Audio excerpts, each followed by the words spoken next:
We're joined now by our social affairs correspondent to Jeremy Ball. Jeremy, good evening. Just how typical is Tony's situation, really? Well, essentially, he's the tip of the iceberg, really, because most rough sleepers are hidden away. I've met people sleeping in bushes, in car parks, even under heating vents, and the official figures are rising sharply. That last annual count showed a 23% rise in rough sleeping across the East Midlands. They found 313 people on our streets on a single night. Now, of course, some people just run out of luck.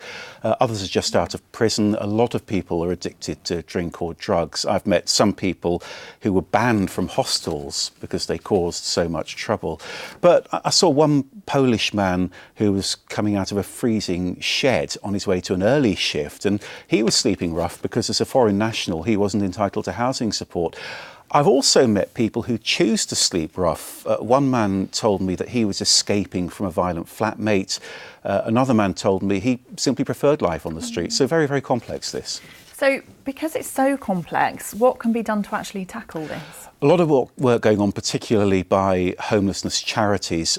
In Nottingham, there's an outreach team that's been going out onto the streets every single night of the year.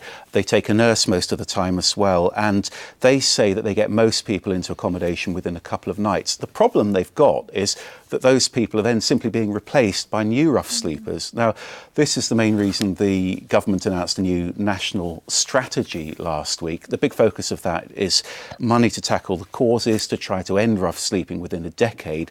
Labour, though, says the answer is making new homes available instead.